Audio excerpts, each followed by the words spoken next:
This episode is brought to you by R. Lee Ermey. Wipe that disgusting grin off your face. Sir, yes, sir. Well, any fucking time, sweetheart. Sir, I'm trying, sir. Private pal, I'm gonna give you 3 seconds. Exactly 3 fucking seconds to wipe that stupid-looking grin off your face, or I will gouge out your eyeballs and skull fuck you. 1, 2, 3. Sir, I can't help it, sir. Bullshit! Get on your knees, scumbag!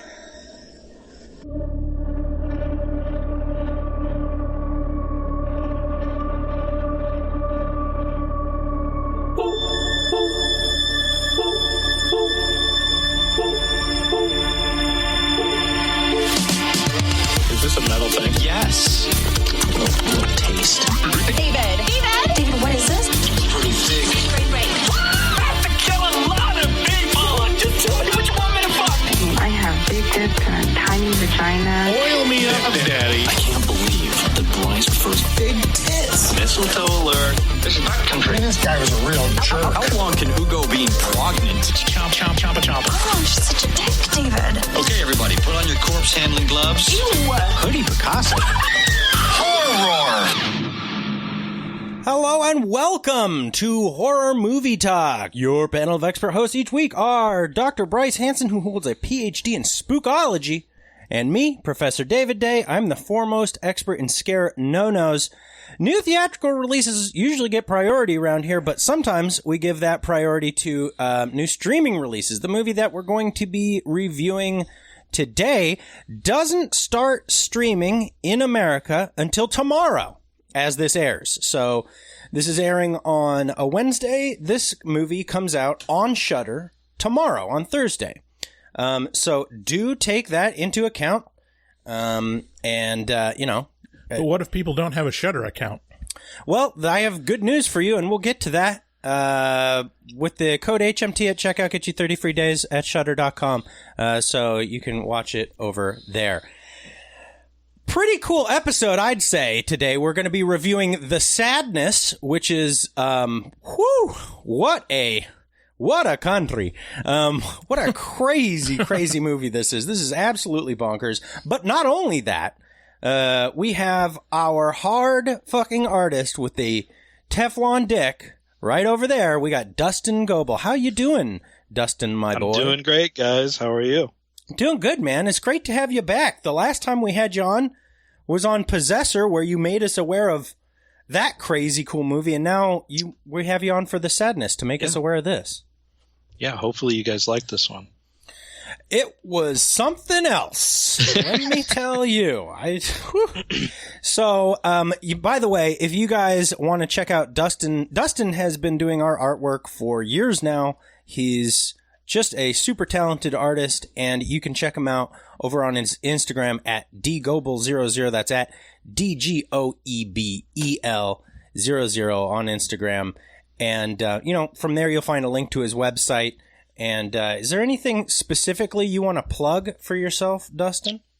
No, I don't have much going on other than a lot of commissions and a lot of work, just like day job stuff. So the Instagram thing, yeah, if you want to check it out, you can go way back and see kind of, man, like I think it goes back 10, 11 years when I was doing like chalkboards for a grocery store and all this stuff. So it's kind of cool to see how my style evolved in there. Nice. Yeah, well, we just appreciate the hell out of you. And do you got any cool commissions that you're working on right now? I'm working on a dog portrait that's set up like that scene from Midsommar with the flowers, the headdress, and all that good stuff. So, yeah. That's awesome. So it's like is it a golden retriever? No, it's one of those like white fluffy things. I don't know exactly what breed like a that Pomeranian is, or a something like that. Why's it got to be white? So today this is how this is going to go. You can check us out over at horrormovietalk.com. From there you find links to all our stuff. We got second Saturday watch parties every second Saturday of the month over at streamlounge.io. Get an account over there. We post new episodes every single Wednesday, and if you'd like to call the show, tell us what's up, you can call us at 682-253-4468. So this is somewhat important this time because this is a real new movie that hasn't been released as of the day that we record or are releasing this review. So listen to my words. We start out by giving a brief review and our score for the movie. We score on a scale of 1 to 10, 1 being bad, 10 being great. And after we give our score, we get into spoilers and we spoil the shit out of the movie. You hear me? We spoil the movie. The movie. We spoil it. Is there that much to spoil with this one? No. I mean, specific scenes, I guess. Yeah, but there are. I think you kind of know what you're getting to when you're going into it if you've seen the trailer. I don't do that. So everything for me was brand new, and I don't know. People will get upset if they are spoiled and they didn't know. So anyway, later in this episode, we'll be doing horror movie horrors where we, take your calls. But also, I was thinking at first, I was like, we need after this heavy fucking gross, super gross movie, we need like a palate cleanser. And then I was like, you know what? No, double down on the depravity, make it real disgusting. And so what we're going to do is a little one-off bit where we take a look at some of the movies deeper down on the horror movie iceberg. And we're just going to read the descriptions and figure out if it's a snuff film or if it's a horror film or like what it is. If you're not familiar, stick around until that segment and you're going to be real upset by a lot of the things that you hear. So as I said, we watched The Sadness before it was available for streaming in the US because we're a big time movie review podcast and you're not. I can easily say that this is one of the craziest movies I've ever seen. And it will stick with me for a long time. This is where I would normally play the trailer, but because this is a Taiwanese movie, you won't understand any of the... I can translate. No, you can't. Oh, okay. I'm a polyglot, yeah. A polyglot? Mm-hmm. What, is somebody who understands multiple languages? I mean, obviously, if you've listened to our hatching episode. That's right. Well, but this isn't animal. This isn't animal translation. This is... Oh, right. If you know how to speak animals, like you won't be able to understand other human languges. You said it, not me. You tell me. You tell me which is more difficult. You tell me. So instead, I'm just going to jump right into the sadness. Synopsis, I should say. I've already jumped into the sadness. Years ago. The sadness follows boyfriend Jim. And girlfriend Kat on their normal day in Taiwan. Unfortunately for our couple, this normal day is the day that the Alvin virus hits their city. The Alvin virus is a pandemic that they've been hearing about for a while, but no one seems to be taking seriously. It's kind of weird. As the virus hits their hometown, people start to die and worse, rape each other. In the streets. The Alvin virus quickly mutates into the Simon and then finally the Theodore virus. Alvin! Which is the most terrifying. Alvin? Shut up, Dustin. The virus causes people to cry as they assault each other while simultaneously exhibiting total ecstasy in causing pain and torture. Inflicting those things. The virus seems to unlock the most reprehensible parts of people and make them capable of depravity you've never even seen in horror movies. Will Jim and Kat make it through, or will the virus take them?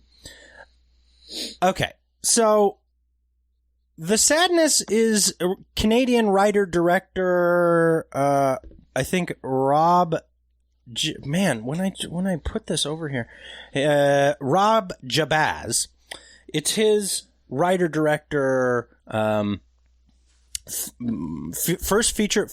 first full-length feature film, and it's actually an adaptation that he did of a comic book called Crossed that was written mostly by Garth Ennis, but also Alan Moore, and for some reason, he chose to do this in Taiwan.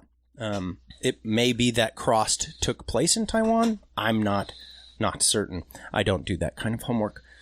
Or any. Without question, this is one of the most depraved movies I've ever seen in terms of dialogue. The violence is absolutely absurd and over the top. The themes are disgusting and are meant to cast a light on the absurdities of politicizing a major health concern, such as a pandemic. Timely.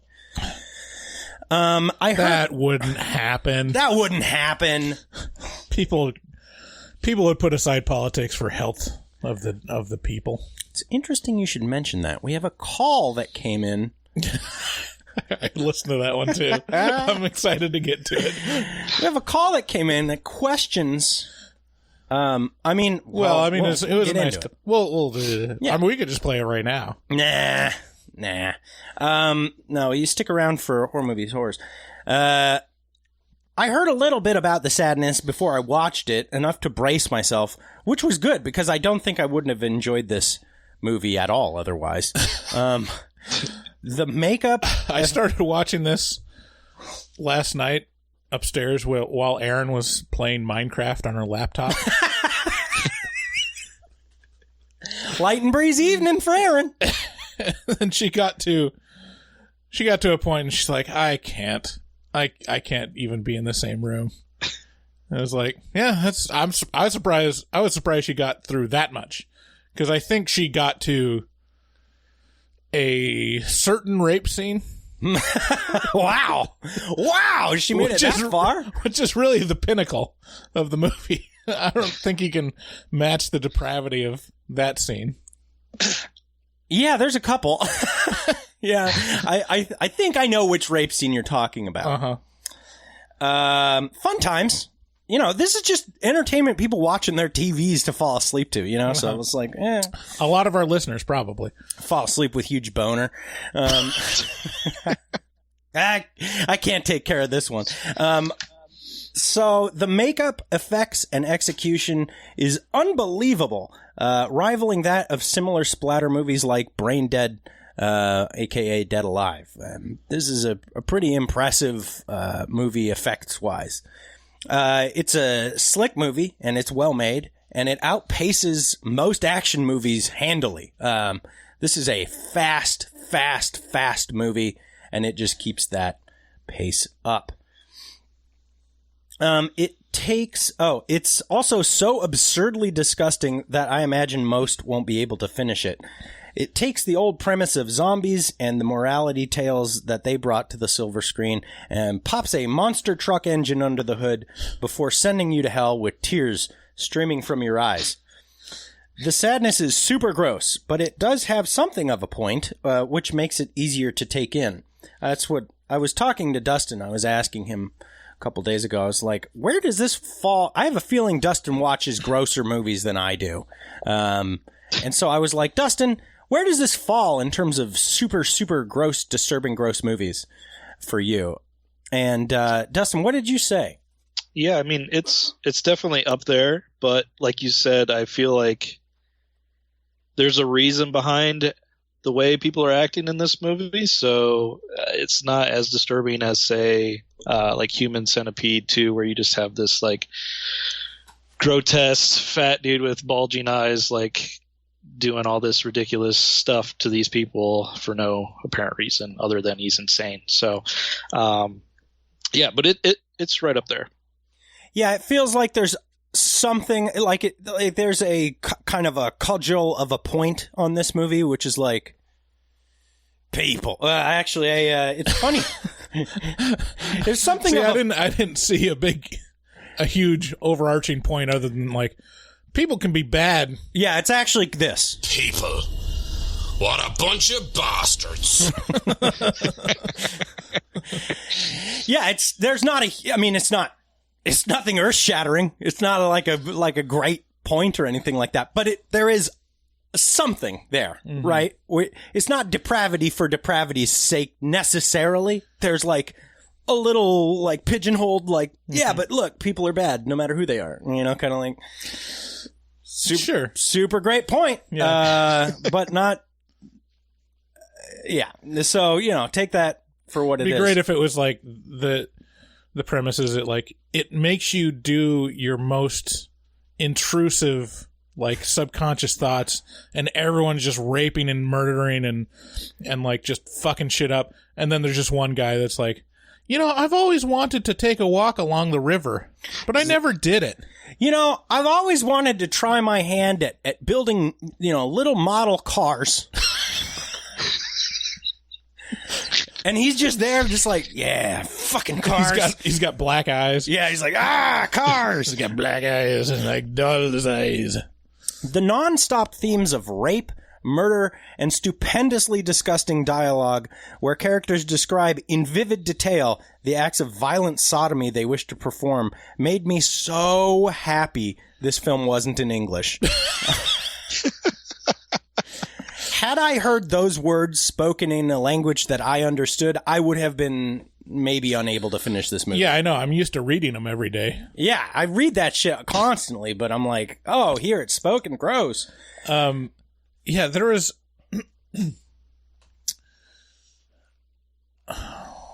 I lost my train of thought. Go ahead. Yeah, it's... the stuff they say in this movie is so fucking gross that... reading it or hearing it said in your native language is just very difficult to stomach. It is nasty. So what you're saying is you guys would never dub this movie for, like, you know, a bunch of Patreons. Oh, whoa. That's actually... Like Bryce, you could be the businessman and David could be the girlfriend. That'd be awesome. Ew. Yeah, that'd be fun. That's a really good idea, Dustin. Wow, we gotta get you on the show more. Dang. The only movie that I've ever reviewed that left me feeling as gross as this, or almost as gross as this, was The House That Jack Built. That movie bothered me for a long time, and this probably will bother me less, just because it feels like less of a I don't know, a critique of real life or something like that. I'm not sure. Yeah, I don't know. Like, it feels almost like a callback to, when was it, like mid 2000s with all the torture porn. Yeah, like it just amplifies. turned it up to 10. Yeah, the torture porn, and then also porn torture. Yeah, also yeah, a new genre emerges. Yeah, not many will be able to get through this one, and those who do will have to live with all those nasty thoughts in their head for the rest of their life. But, you know, say la vie. Alvin! Yeah, so my score for this one, this is a real slick movie that was well made and well executed and made me, I mean, it accomplished its goals, which I was fucking super grossed out. And it made me feel icky. So 8 out of 10. Mm-hmm. Yeah. What about you, Bryce? I don't know. This is more of a personal taste thing. Like, once it's a zombie movie, it kind of like takes off a point for me. I'm like, sure, all right. I know. I get into like 20 minutes of it, and I'm like, okay, well, it's going to be this exactly for the next hour. So you're saying it's a 9? So, I mean, I know it, and, you know, every zombie movie is putting its own stank on it. It's like, no, it's different. There's a different virus. It does this. Yeah. But essentially, it's crowds of people chasing after you to eat you. Yeah. That's what it comes down to. This is different, though, Bryce. This is different. But it does get a point for me because there's a head explosion.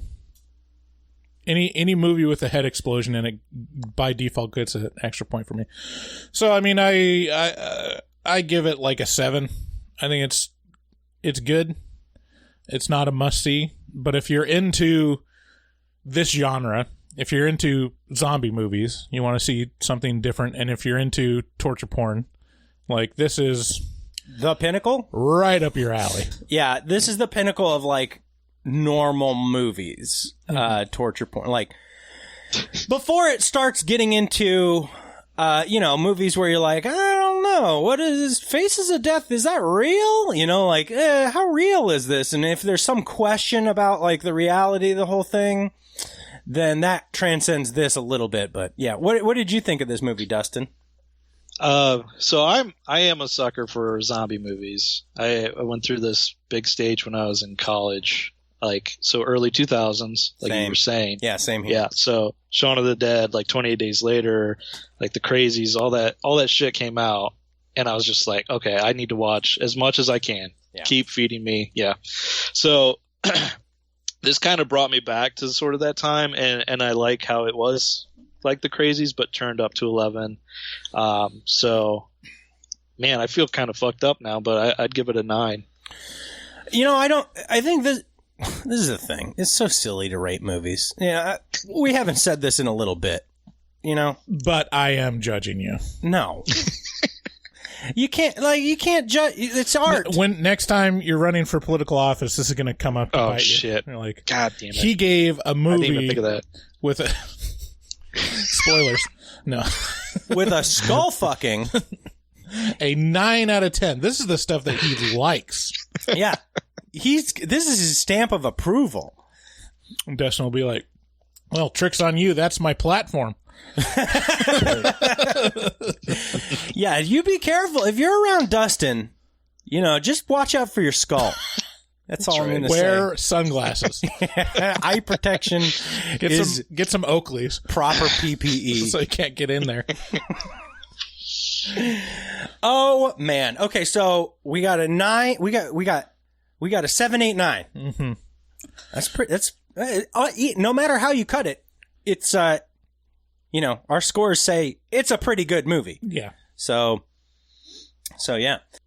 Hey guys, if you want to catch one of our live shows, you can do so this May 27th. That's a Friday, 2022. You come out to Vancouver, Washington, and you join us at the Kiggins Theater, and we will be watching The Fly with Jeff Goldblum, and also we'll be having a good time in the theater. We'll be introing it. We'll be giving stuff away in one of those things that I can't remember what it's called. What's that thing called where you give stuff away? A raffle.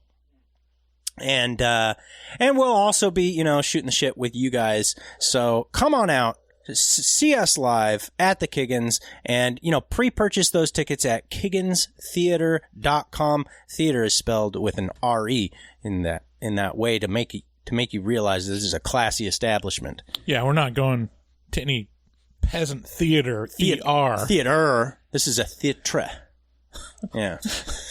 If you guys want to watch this movie, you can do so tomorrow as this episode airs, so Thursday, over on Shudder.com. That's right. Shudder.com is the place for streaming horror. And it's got tons of original movies and shows, all horror themed, and it's like the Netflix of horror. So when you go to sign up for Shudder, you can get yourself a free 30-day trial if you enter that HMT code at checkout. That'll get you the 30-day free trial. And, you know, really, you're probably going to want to stick around after that because there is just so much content on there for horror fiends.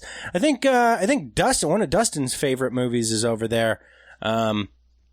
Is it called From Beyond? Or is it Beyond? The Beyond. The Beyond. Yeah. Yeah, super. Would you classify that as, is that a Giallo movie? Kinda? Yeah, I think so. It's a, like, weird zombie Gates of Hell movie from the 80s. I believe it's Italian.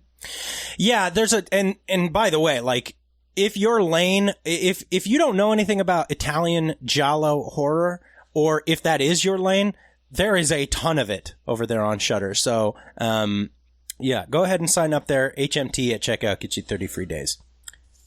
If you're listening to these commercials and you hate it, then you should know we have a whole, we will post this episode on our Patreon for a certain tier, and there won't be any commercials on it at all. And I think that's only $6.66 per month.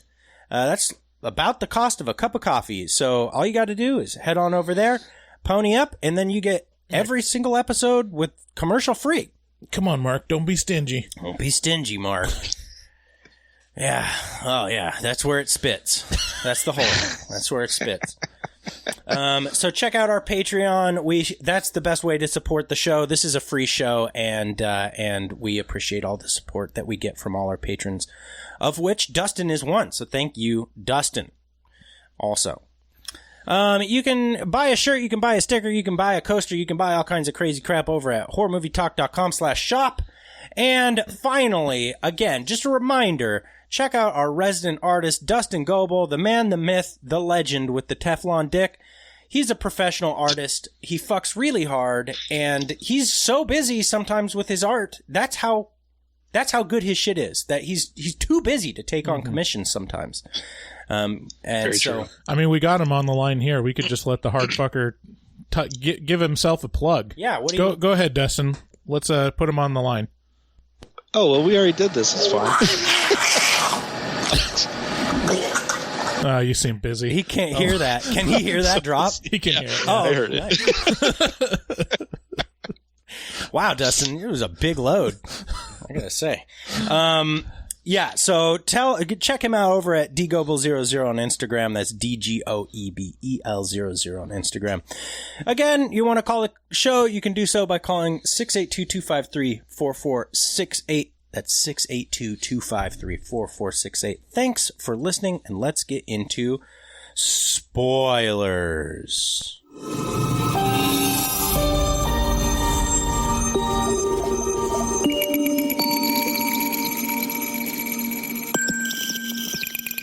People, what a bunch of bastards.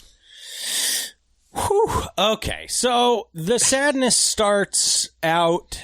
Now, listen, this hasn't been released yet as of this day, so this is getting spoiled. So, if you want to watch this hyper-disgusting movie, maybe pause the episode now, pick it up after you've watched this. I mean, for anyone that's like, this is their lane of like just watching disgusting gore happen, I don't think there's really much to be spoiled. Anything that we say is really an advertisement. Yeah, but not only that, I think it may help them. Right. Like, yeah. Yeah. I'm just looking forward to the skull fucking. Mm-hmm. Yeah, I was, so this was, I guess I should start this out, but did you know anything about this going in? Like, other than me being like, hype? No, zero. Yeah, Okay. you had hyped it up pretty hard.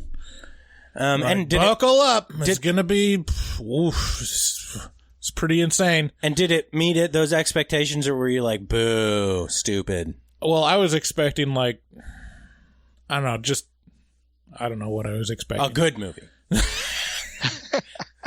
You're expecting, I mean, like, it was pretty like straight Schindler's ahead. List or something. It was pretty straight ahead in terms of like what it is. And so, yeah, I mean, I don't know.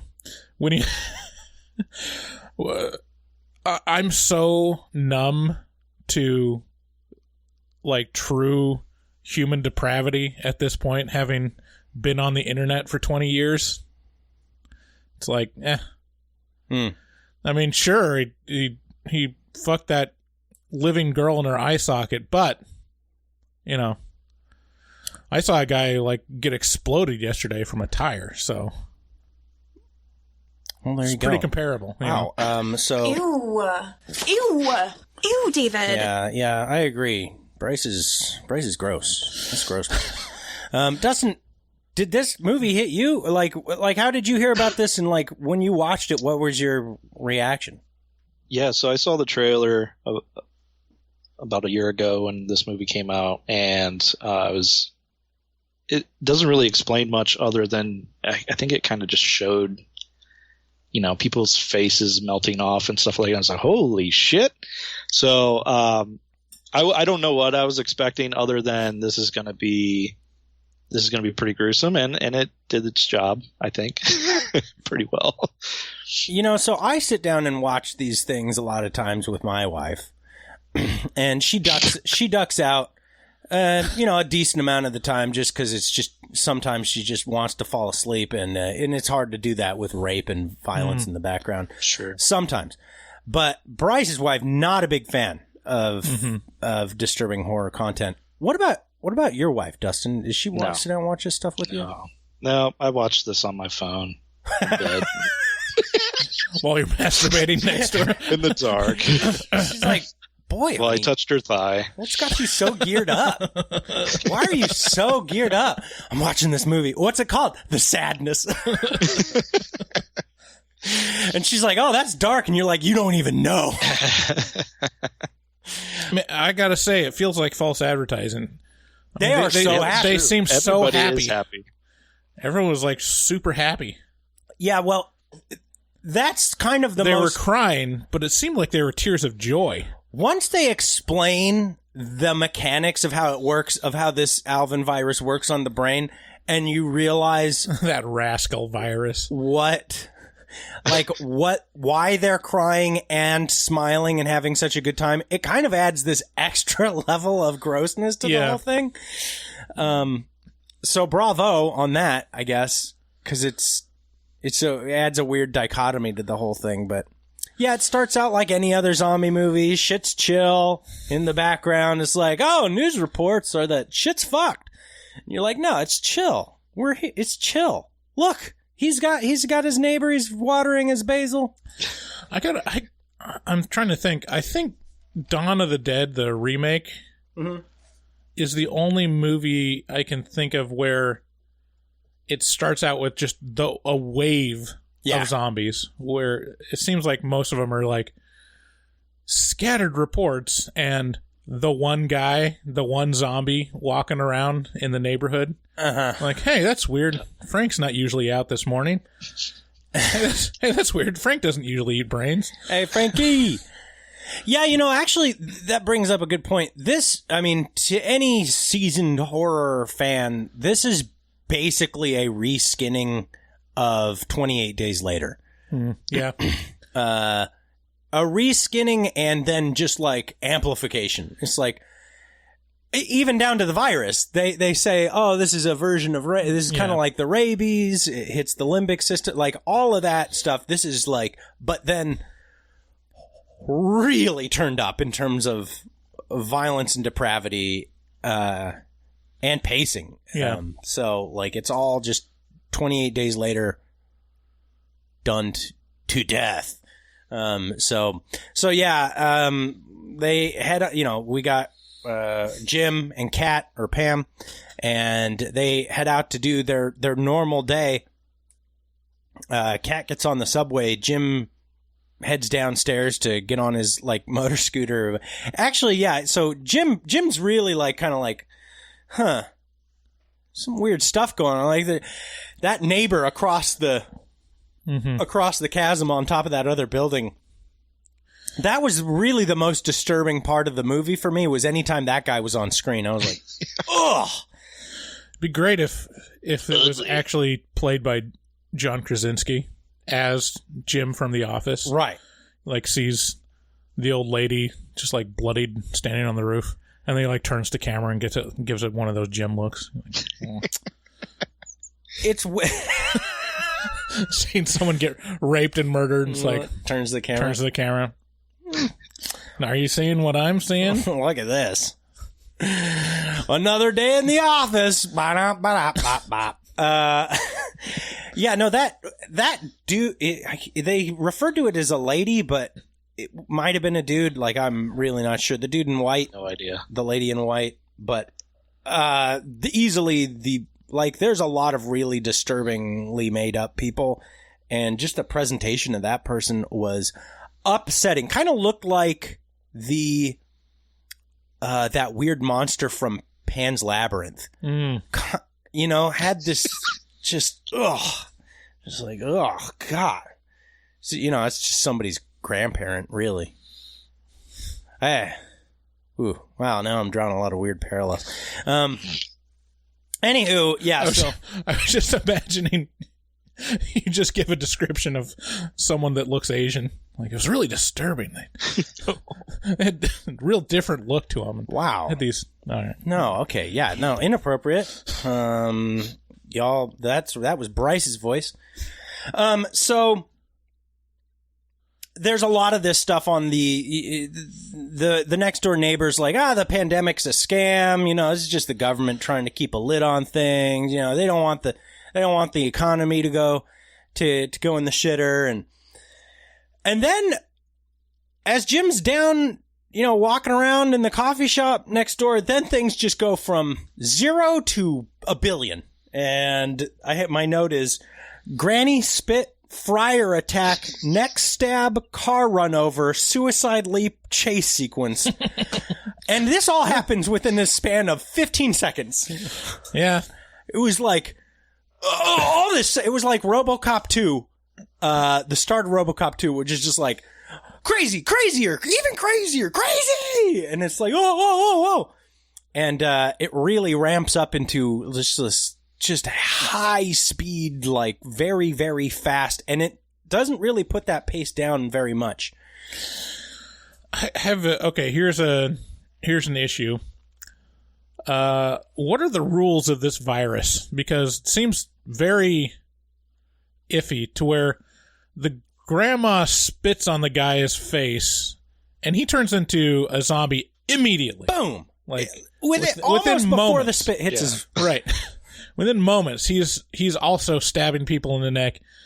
But then Jim gets like bled on, and Kat is just around an entire subway full of people. It's like, is this airborne? Is this like spittle particles? Like, how much of this does it take to infect a person? Because Jim, it took the whole movie. And Kat never got it, even though she was exposed about 1 billion times. What do you think, Dustin? Yeah, I think you're thinking too hard about this, man. Well, I mean, COVID's the same way, right? Kinda. It's a good point. Yeah, I think. I mean, I got hocked a loogie in my mouth, and I never got it. Yeah, see? My grandma. No, I mean, so as one does. Not to go like crazy far ahead, but I think Kat is immune to it somehow. Oh yeah, I guess she was injected. And then Jim has a little accident with his fingers, and then he tries to help somebody out and gets blood on him. Then, and I think that's kind of the first time that he kind of has infected blood on him. Maybe, I don't know. Yeah, I think you're thinking too hard. Yeah. I'm going to pose this. I'm going to pose this real quick. It's 2022. I think the zombie genre is starting to just kind of, transcend needing these rules. And we just go, you all get the premise, right? You get it. Well, okay, we need certain people to stay alive for a certain amount of time, but we also need fucked up shit to happen. So can we just be done with? Can you just shut the fuck up? Yeah, I think there's an element of that. It's certain, and I got that feeling too throughout the movie. I was like, wait a minute, what? But the movie is just like, shut the fuck up. It just smacks you in the face like Batman smacking Robin. You know, it's like, shut up. We're going on a ride. It's gonna get weird, and boy, does it. Yeah. Do you want to see skull fucking or not? Yeah. You want to see horrific rape? Okay, shut up. So, like, sit down here. Finger my coffee. Man, your wife got me this extra coffee. This is dangerous. I kind of need you to take it away from me. If that would be, can you do that? Can I drink it? I guess if you don't mind, the Alvin virus. Here you go. Yeah, I cannot do any more coffee. Throw me that straw behind your computer. Straw behind my computer? So, gotta kill some turtles. Now that, because of the straw. Mm-hmm. So, yeah, so Jim is going through one of the craziest mornings he's had in, at least a week. And his girlfriend, now we got on a train, and she's getting hit on by this creeper kind of guy who's, to his credit, he's kind of trying to just be nice and personable, but there's also some heavy duty incel vibes going on with this guy. And she's like, hey, can you, like, I'm trying to read my book. And he does not take this well. He's like, bitch, I was being polite. I was being nice. I was just trying to have a nice conversation on the train, yada bo yada. And then this other rider on the train who is like just now becoming fully infected pulls out this switchblade. By the way, I have this very switchblade. Really? Yeah, this very one. And it's fucking so sharp. I love knives and stuff like that. I don't have a lot of them, but when you get a knife that is like that comes to you razor sharp, there's a certain element, and with a single point and both ends are sharpened, there's a certain respect that you have for that piece of equipment. You're like, Jesus Christ, this thing could fuck somebody up. And he proceeds to stab everyone on this train car. Just stab, stab, stab, stab, stab. Yeah, it was very Kill Bill, Quentin Tarantino-esque amount of blood. Yes, it was mountainous volumes of blood. And there was the guy that gets his neck stabbed, and like it's just a gushing fountain of blood that just coats the entire ceiling. It was very much the bed scene from Nightmare on Elm Street. Right. It just shot into the ceiling. And Aaron said, I'm not sure that's the amount of blood that can be in a one human person. Yeah. Like, shut up, Aaron. Ew, no, David. Yeah. Dustin, was there a point where did you know anything about this movie going in?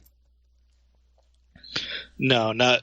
I saw the trailer, so I just knew that it looked kind of like Dead Alive-esque gore, and I knew it was a zombie sort of movie, so no, I was still surprised though. I mean, granted, I think the apex of this film, the skull fuck, is actually my least favorite part, because it just that's is that actually your least favorite part? Yeah, that's kind of where I drew the line. I was like, that's too much. You know, luckily, I thought it was going to show more. It didn't show anything. There was no. Sometimes I think that's the worst part about those things. I don't know. You think it's bad? You think the worst part is that it's insinuating so much, and that you're allowed to sit with that in your head and go, "What's he doing?" Exactly. I don't know. I think it would have been worse if they showed insertion. Probably. Maybe. I don't know. You can go out on a limb and say, yeah, that'd be worse. There was no penises in this movie. I know. None. That's why I gave it a 9. There's the tick. No penises. I gave it a 5 3/4. There was there was a tremendous amount of violence, but then a lot of it was insinuated. Mm-hmm. There was a, well, let's just, we can't go through this scene by scene, so we'll just hit the notable scenes. Our fella, our incel, we'll call him Incel Man because he's the businessman. Yeah. At what point does it become too far of being a creep in that conversation, you think? I think when she says no several times, it's probably enough to say no once and then just take the hint. But also, like, you could be very dumb. You know, there's the possibility that you're very stupid or like socially just inept, and you don't see those hints coming. Right. So I'll understand the second and maybe even the third, like, hey, shut the fuck up, bro. I'm not about it. Yeah. I think with if we had a woman in here. Are you going to speak for women? I'm going to speak for women, for womankind. Not all men. Here we go. It would be even striking up the conversation is like, I know what you're doing. Stop it. Like, I'm reading a book. This is inappropriate. Just leave me alone.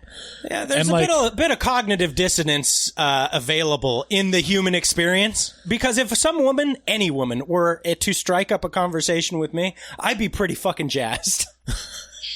Well, yeah, see, that's the difference. Is like, I know what testosterone coursing through my veins and copious amounts feels like. And so, for me, I'm like, yeah, I mean, what's he going to do?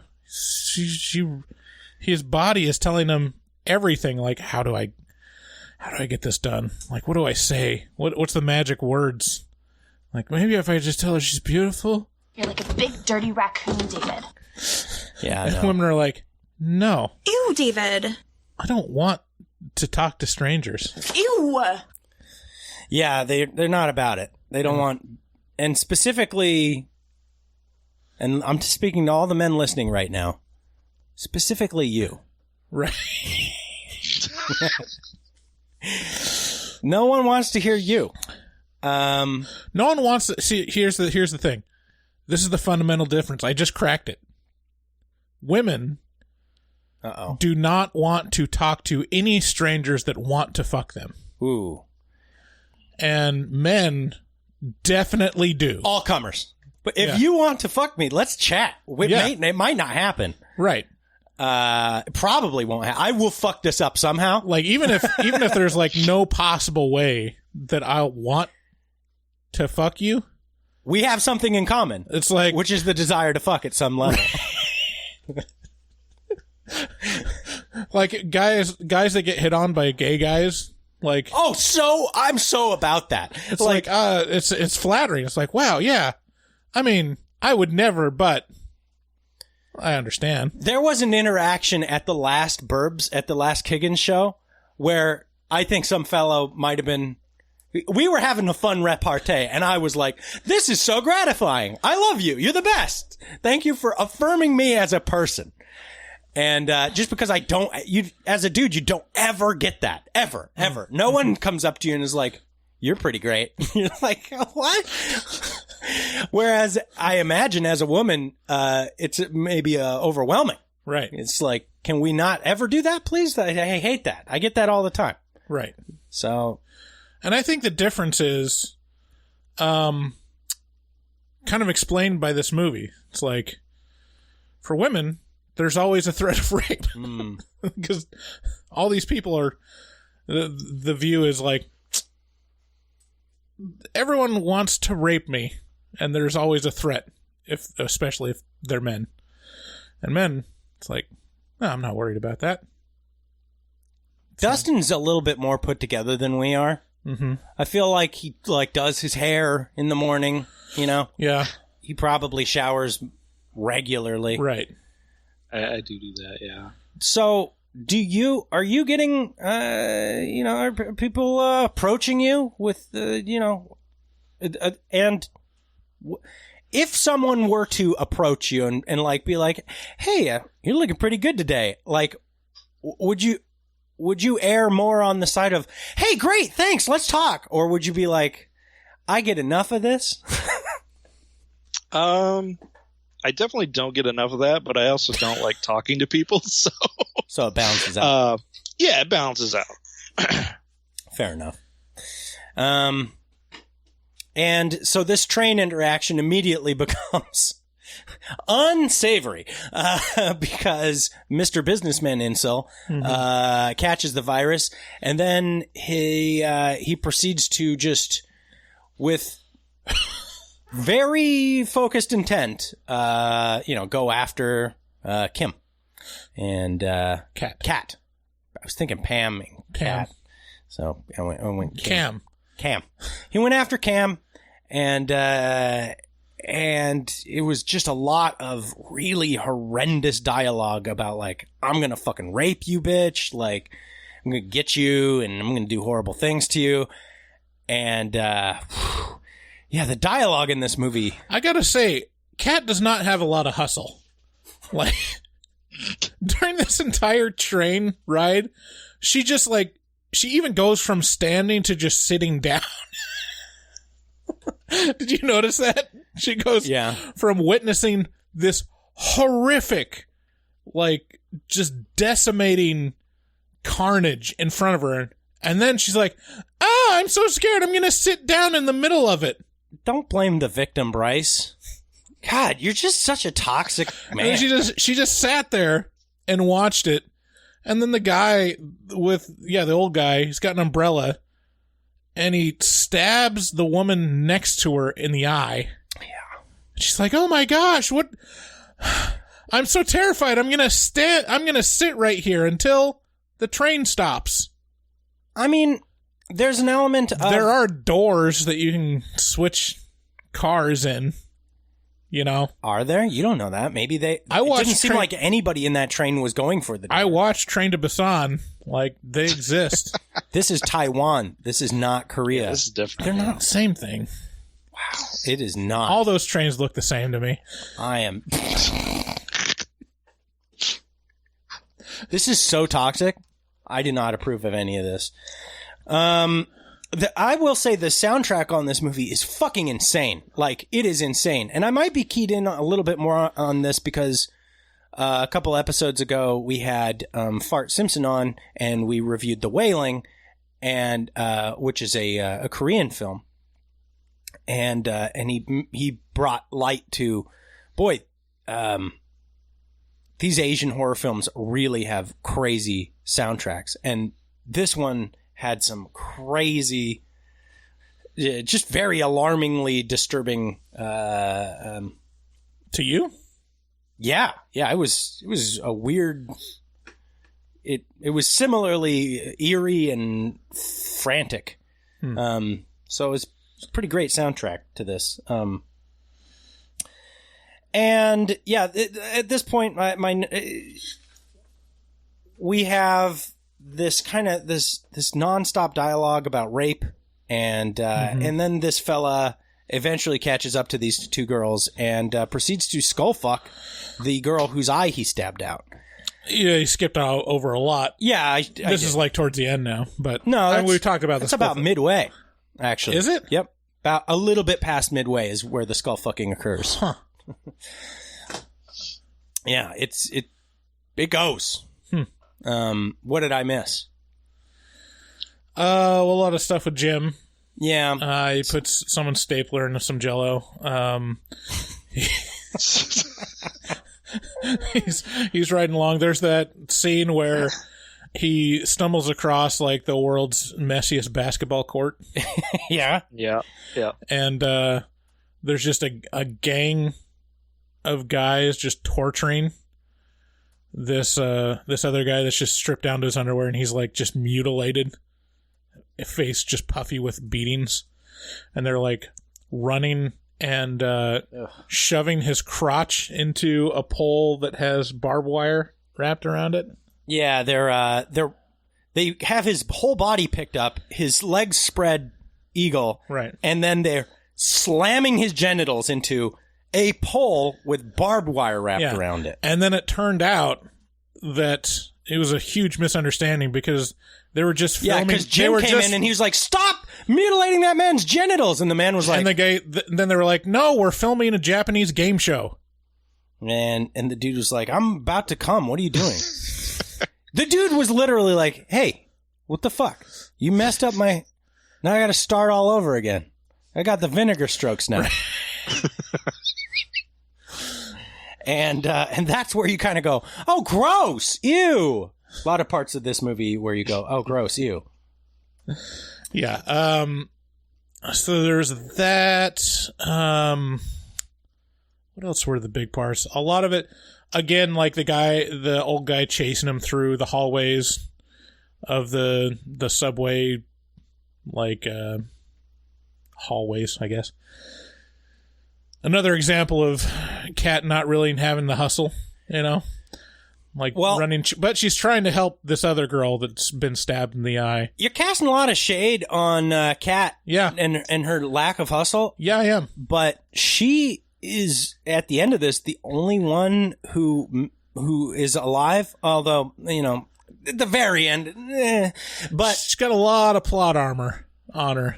An insane amount of plot armor, because not only is she immune to the virus, but also just steps right through these giant scenes of depravity, and none of these like relentless, blood-hungry people that have pounced on every moving object before this point they just kind of look at her and give her the smile like, "Hey, look what we're doing, we're raping." You into this, right? You like this is good stuff. At what point, Dustin, at what point were you like, "I gotta get these guys to review this movie"? The eye rape. Yeah, I don't know. I just mentioned it I thought you were talking about in the Facebook group, I know the iceberg of horror and stuff. And so I was trying to think of where this would fit in on that. So, and also with this not being out, I can't really talk to a lot of people about this movie. And I just had to get it out. It was one of those things where I was just like, that was really disturbing, and I need to talk to somebody about this. And so what are the parts that you're like, yeah, I want to, we need to flesh this out a little bit.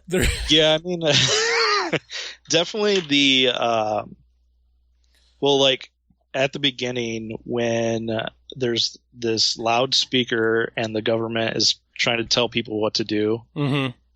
That was super effective for me growing up in Ohio because we have tornado sirens and all that stuff. So like to have this voice of authority be like, hey, everybody, all the guys report to this certain place, this shelter, so I can cut your dick off. And then all the ladies, I'm going to have like dogs rape you or some shit.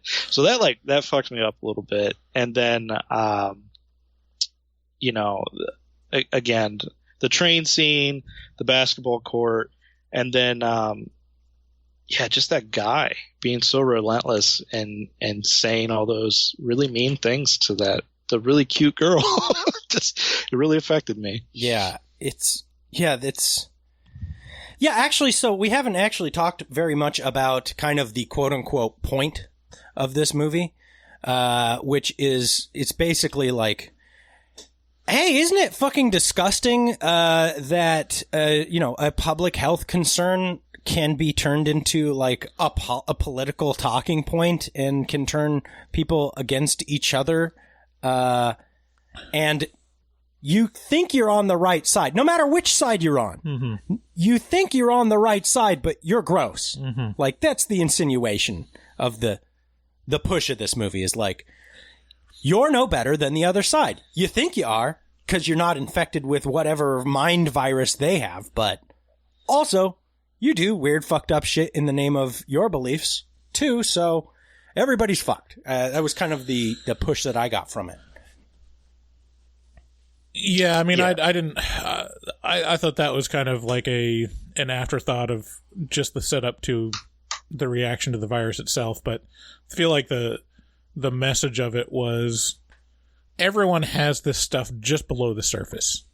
Like everyone has intrusive thoughts that are horrifying, but you think to yourself like, what if I did that? Or like, what is the worst impulse that anyone could possibly have? You're like, well, I would never do that. But, I mean, you don't have to look that far back in history to find, stuff like this happening in the course of business of like war or just regular human atrocities. Regular human atrocity. As opposed to abnormal human atrocity. Right. I mean, just like, different ethnic groups versus like fighting each other. Like, yeah, they're like, as long as you view someone as not human, like everything's okay. Everything's fair game. Right. And, it's kind of speaking to that of like, yeah, normal people, quote unquote, normal people can do vile, disgusting shit and feel okay with it. And that's like, what does it take? Maybe just a virus, Yeah. And that's kind of horrifying. Yeah. So I feel that was kind of the message. It was pretty nihilistic to say that everyone is just thinking this stuff, Again, there's got to be some guy that's just like, I gotta get that model toy car. Like, well, I mean, in this example, that was Cat, right? I gotta pull the trigger on that that RC car purchase. Wait, this movie is nihilistic? Yeah, no, I mean, in this movie, the example of the pristine person is kind of Cat, but she makes it to the roof at the end and is mowed down. That's the insinuation is. Yep. The chopper comes and it's going to save her, but instead they're just like, no, we're not We're not going to save her. We're going to mow her down. You hear? Oh, I didn't even hear that. I guess I missed it. Yeah. Shocker. Yeah, there's like machine gun fire. It's insinuated that she's killed. So, I mean, yeah, that person exists, but we're going to kill him because we're a mob. And mob mentality trumps all that kind of garbage. That's kind of the... Yeah. It's kind of the That push. is the scariest thing. Mobs are probably the most frightening thing in human history. I'm so sick of this internet mob bullshit where everybody thinks they have their, like, opinion is... And they just throw it out there and they're like, yeah, my opinion, who's with me? And a bunch of people are like, yeah, but it's just talk. It's just like, it's not even talk. It's not even like... It's not... Yeah. Here's the thing that I'm realizing. I just read this book on kind of the language of cults. And it kind of unlocked like a couple things of understanding for me, which is there are just like... There are words and phrases that just stop people from thinking. They stop rational thought. And it's basically, they're designed to make you stop engaging with the idea because the decision's already been made. Mm-hmm.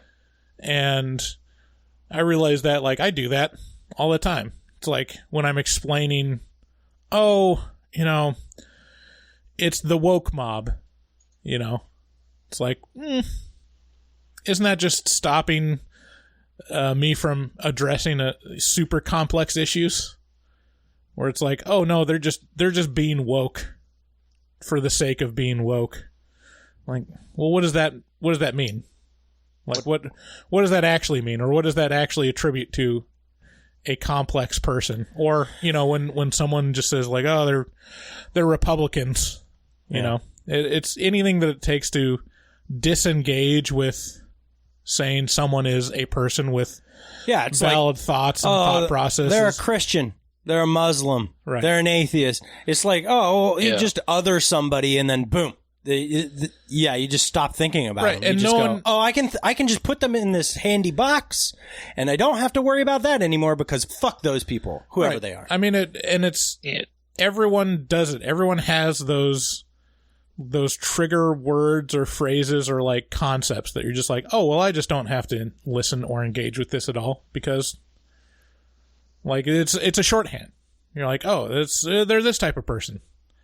And that's what creates the mob, and that's what creates political strife and disengages people from talking about the differences in opinions, It's like, I mean, recently with this, the Supreme Court leak of the possibly repealing Roe versus Wade. Mm-hmm.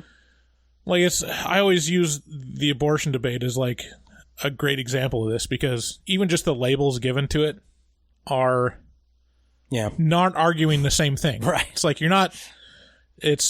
we're pro, they're both pro. That's what's funny. Is like they're both for something. You can't be anti-life. Right. That's not cool. It's pro-choice and pro-life. It's like...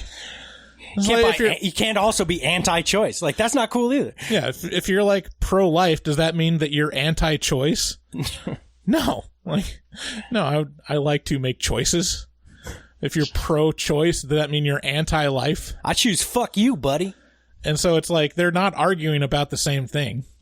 Because if you engage like on the crossover, like what is the actual issue that is at question? Oh, then it becomes really difficult and hard to understand and like something we have to talk about at great length. Yeah. Right. Who'd have thought that the sadness would bring about one of our only political debates? Right.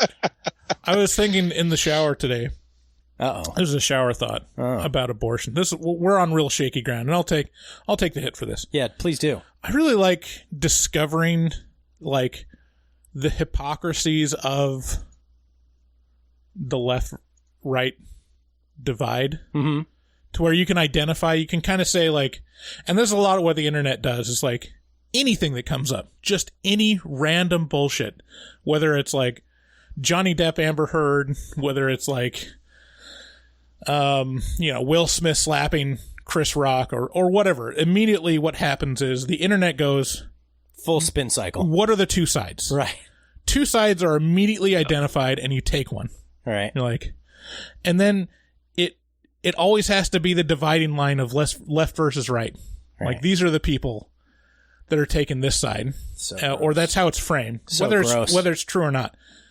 And I think wake up, sheeple. I think of like, so the first one I had was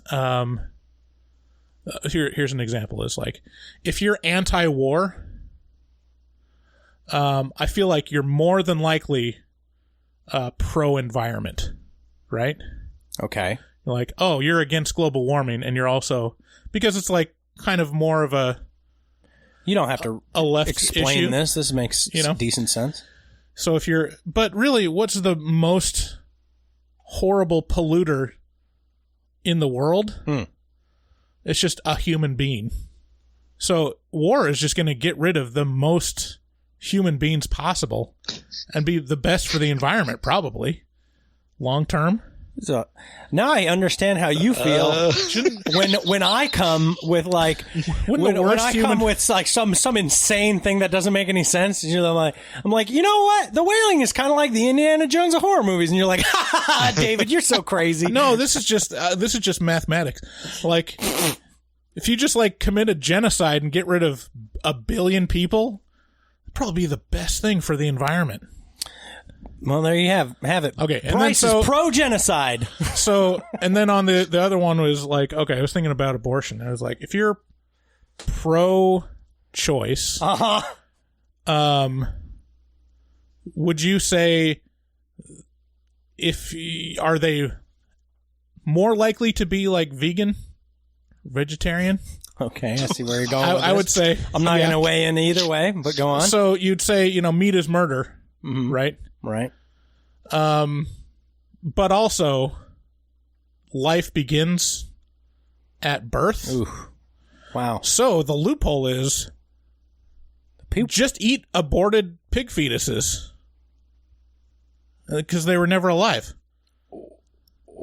Oh, aborted pig fetuses are vegan. You just get fetuses. You eat fetuses of animals. And then it's not murder. God, ew, David. Ew. So you're like, no. Ew. This meat, Ew, David.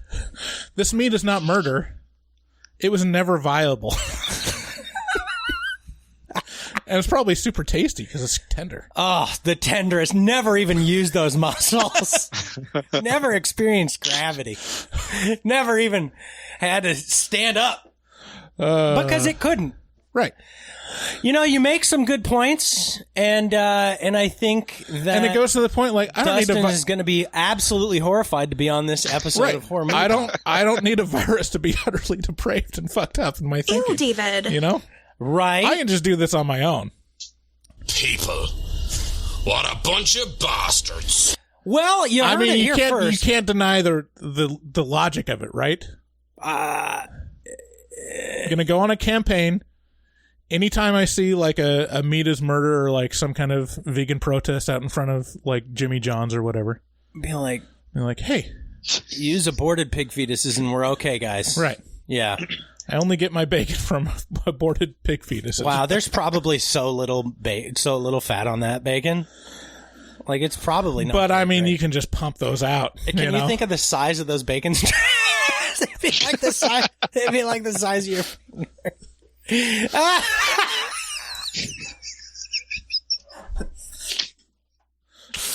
Oh, wow. I didn't expect this. I mean, I knew this episode was going to get gross, but right. Wow, Bryce, you're coming out fucking fire in these hot takes all over. Oh, and we haven't even talked about, by the way, the very late term abortion in this movie. There is a moment where Kat gets taken aside by another guy who's not infected, and he's like, "Look, I'm a virologist. I got to chain you up because I don't know where you've been. You'd look dirty, girl." And he showers her off. He gets her all made up. Then he kind of explains the premise of the movie, which is something like, Everything is political. No one trusts doctors. He also kind of explains this virus to us. He's like, it hits the limbic system. It's kind of like this weird voodoo. He's like, they know what they are doing is gross, so that's why they're crying.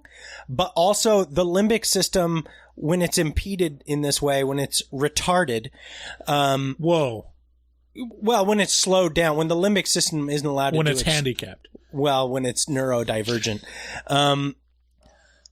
then what happens is they just function on their most primal desires, right? And they can't even help it. In fact, they want to do all the most fucked up shit you can possibly imagine. That's their brain is just going on overdrive on all this stuff. But they're still aware that what they're doing is gross, and that's why they're crying. And it's like, oh, nasty. All these people are like doing horrible stuff to each other, knowing it's horrible, but can't stop because... Right. And he uses the example of rabies in that you are hydrophobic, like you're the most thirsty you've ever been, but your body won't let you drink. So it's like your mind is completely at the service of your immune system. Boy, I'm just overtaken with thoughts of how canceled we're gonna be. Super fucking canceled. Ultra canceled. I'm not advocating it. I'm just saying, as far as a thought experiment, that would be a loophole. How would you say you feel about Nazis, Bryce? Don't answer that. So I'm against it. If I was to go back in time, I'd kill baby Hitler. Okay, good. As long as everyone can agree to that abortion. I would abort baby Hitler. Hell yeah. Before he was even viable. I'd abort most of the babies in Austria during that time period to make sure we got Hitler. All right? I'm sorry. So, what would be the maximum amount of babies that you would murder to ensure that baby Hitler was dead? One, Bryce. I'm not a monster. Come on. I mean, just all the Hitlers. Right. Dude, how many people have been named Hitler? After Hitler. I think, wasn't it? Oh, someone had a joke about this. That there was like someone in the Hitler family that was convicted of pedophilia. Oh, I guess Hitler was his last name. Yeah. You'd never hear Adolf anymore. Not so much. Convicted of pedophilia? Maybe Adolfo. Okay. That's a little different. But yeah, there was a Hitler that was convicted of pedophilia. Like, imagine being like the embarrassing better Hitler. Of the two? The embarrassing Hitler. Like, oh man. Well, at least he's just a pedophile. What a shame. Whew. How do you feel about this episode, Dustin? How are you feeling about this one? It's going great. I can tell he's drawing. He's entered into his... He's disassociating. Are you drawing right now? No. Yes. Yeah. Sorry. No, it's okay. What are you drawing? Are you working on a piece? No. Nope. Just doodling. It's a bunch of working on my cross hatching. Aborted babies. just a sketch pad full of aborted babies and cocks. So after this doctor gets done explaining the virus, he Hey Dustin. How many dicks do you feel like you've drawn in your lifetime? That's a good question. Let's lighten it up. And like, where was the heaviest concentration of like your decade age of drawing dicks? Like, was it its apex when you're a teenager? 20s, 30s? I don't know how. No, probably more recently. Yeah. Oh, just dick, David. If you were to give a number to the number of cocks that you've drawn absent-mindedly, it's really not. I mean, if it's suggested by someone, if they want that, I'll do it for them. But so like, I could probably count it on one hand. Really? No way. You've never doodled just a bunch of cocks on like a school textbook or anything? No. I thought you said you're an artist. I don't know, man. It's just the human form. Right. What's so gross about that? But I don't know. Well, actually, no, I take that back. In college, I did have to take a live class, so yeah, there was a lot of dicks in that. Sometimes I would draw thongs on the dudes and just like goofy shit like that, so I didn't have to draw dicks. But I imagine a flaccid dick is one of the hardest things to draw for a number of reasons. Yeah, it's very. It's got a lot of curves to it. It's got a lot of weird angles and bumps and bunches veins. Up. Yeah. Yeah. But then also, like, okay, I didn't realize that art students were basically assaulted with the male form. Like, okay, kids, you're gonna love this. Here's a mature male flaccid penis. Go ahead and just take this in a lot. Like, so much so that you have to replicate it on paper. Out of the models, the nude models that you drew in college, how many would you say were attractive as like a percent? 0. Ooh. Damn. Yeah. I found out. Sorry, go ahead. What they go for is a lot of different shapes and sizes. So you don't. That's a great way to describe old this. People, yeah. So like stubby, thick cocks and like long, thin ones, just so you have the experience of drawing different sizes and textures of cocks. This episode is getting out of control. I found out pretty late in life by happenstance that my dad sat as a nude model at, I think, BYU. Wow. Or possibly maybe University of Utah, actually. Very nice. So it isn't all right. I think you're killing me. You are killing me. There's a baby in the trash can. Doctor. I'm just saying it runs in the family. If you want to draw me nude, Dustin, I will pose for you. Like, reluctantly. I know you want to ask. Anyways, okay, all right, fine. Dead babies. We'll get back on topic. There's a baby in the trash can. It's like, wah, wah. And the doctor's like, oh, damn it, I got to take care of the baby in the trash can. Reaches in there, just kills it. This is a dude who is not infected. And he's like, yeah, this is like the 9th or 10th one. Like there was a bunch of babies in here. This was the maternity ward. They got these big doors. I don't know why, to keep the babies safe, but really it just locked me in here with the babies. And then I proceeded to infect them all to see if one of them was, immune, but then none of them were. But it was for science. So, I mean, they were going to get eaten up and raped by infected people anyways. I really did them a kindness. Yeah, it's for science. And so, this is that moment where you see what I was talking about, which is like the insinuation that no matter which side you're on, if you're infected or not, you're gross. Right. Like, you're gross. And this dude was super, super gross. He killed this baby with his hands. To quote, put it out of his misery, and he intentionally injects a cat with the virus, with infected blood, to see if she's immune. And voila, she is. She is immune. So the movie ends with her finally meeting Jim, and Jim's infected. He's like, there's a moment where you're like, oh shit, is Jim gonna work through his sadness? Is he gonna work through this infection? But he's like, I love you, Kat. And don't you know that's why I have to do all these horrible, torturous, miserable, terrible things to you. I'm gonna cut your tits off and feed them to you. It's gonna be great. It's gonna be just like old times. We cut our tits off. Yeah, it's really fucking... I don't kink shame. Like, we don't kink shame here on Horror Movie Talk. So we really shouldn't judge. If that's what gets him off, who are we to judge? I've reached a point where I'm kind of wondering, have we gone too far?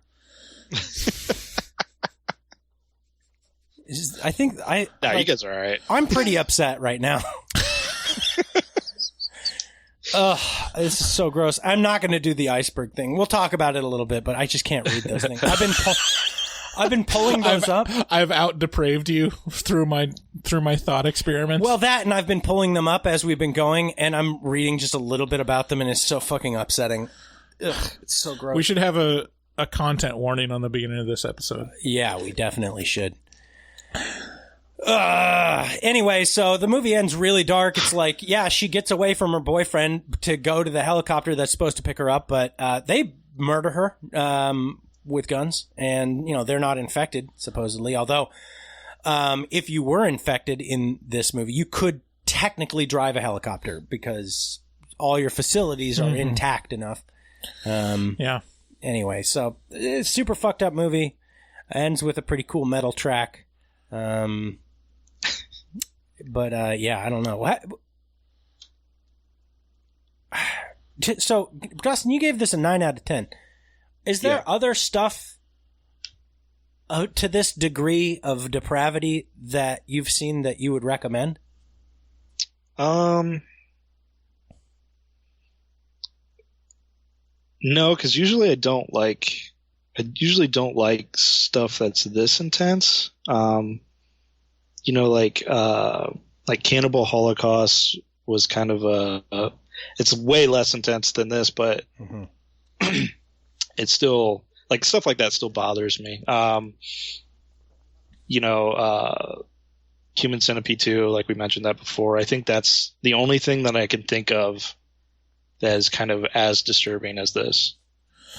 See, I don't think I've seen most of the, like, the big tentpole torture porn stuff, gross out stuff. Like I've seen the beginnings of it with, like, Hostel and Saw, but just the first ones, which are now just quaint. Yeah. Versus this. I mean, in Hostel, they just you know, burned the girl's eyes out. This one, they raped her face. Her eye socket. Another one would be like Martyrs. A lot of like the new French stuff is very, very on par with this. I do not. The one movie that I haven't seen and I don't want to watch is, well, two, is Martyrs, in a Serbian film. The Serbian film sounds just awful. It sounds really, really, really, really gross. I actually didn't watch that either. I'm just, I don't know. I'm disturbed at how numb I am. Yeah, that is upsetting. Especially when I know that it's not real. Like, the most disturbing thing about this movie isn't what it shows, it's that someone wrote that down. Oh, yeah. Yeah. It's that someone, like, hundreds of people were engaged in making sure that this vision came about. Really? But maybe thousands. Artists, you know, writers, like, business people. Yeah. They're all like, this has to get done. We have to create this product that has an eye rape in it. It's important. And we want to make the best eye rape movie that we can. The movie where... So let's pull together. Where people say eye rape instead of baby murder. Like, right. Like, we're totally stepping clear of the fact that a baby was just murdered with bare hands. Right. Not 1, 10. Right. And we're like, but eye rape, though. You know, it's like, ugh. Okay, so like, there's this, and at this point, the only thing that gets me super disturbed hard is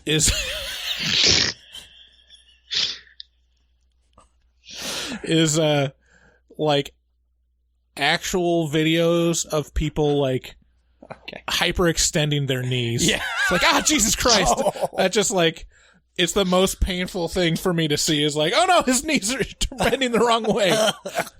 That is more disturbing than any moment in this film to me. We don't even need to say who should watch this film. This is like, duh. Like, you know, I feel like you know who you are, you fucking freak.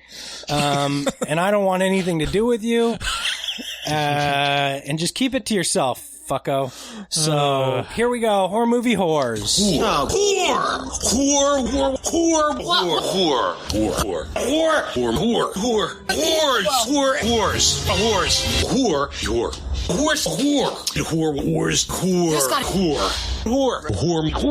So I just want to make it clear before we go on. Oh yeah, go ahead. Put a bunch of politically. I just want, you know, just before people blow up at me, I just want to make sure people know I am pro-life and pro-choice. I'm pro both of those things. Well, now everybody hates you equally. But I agree with you. Dude, don't you know centrists are the most hated? Yes, that's true. The most hated. Yeah, fuck you if you don't choose my side. That means you just choose the other side ipso facto. Right. Anywho, Horror Movie Horrors, if you'd like to get a hold of the show, 682-253-4468. You drop us a line, you leave us a voicemail, and we play them on the show like this one. I have big news. Just after this first call. Well, let's not bury the lead here. Let's listen.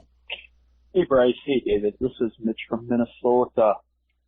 Hey, Mitch. I had a question. If you guys were to make a horror movie, what horror genre would you use? And who would you cast in this movie? Also, Bryce, I wanted to say a happy birthday to you. Love you guys. Do what you're doing. Have a great weekend. I needed that so badly, Mitch. I needed that sliver of light niceness. I mean, he might regret that happy birthday to me now. Yeah, he might. He's pro-choice, pro-choice and pro-life. When Mitch is running for office, they're going to find this podcast. Like, he supports Bryce Hansen. So, Mitch from Minnesota asks, if we were going to make a horror movie, what genre and who would we cast? That's a good question. Can you think of any, Dustin? What genre? Well, if I was to do a zombie movie, I would cast Bryce as the businessman.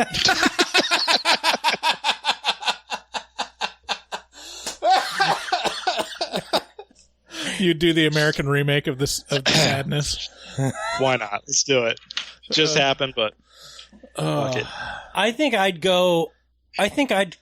want to go like kind of body horror-ish, kind of Cronenberg style. I think for some reason I go, this is the important stuff, like the stuff that makes you uncomfortable and has a point. And seems deep. Like, if I could make it seem deep, that would be great, because then you'd think I was smart. So I'd go that route, and I would cast Patrick Swayze now. And Demi Moore.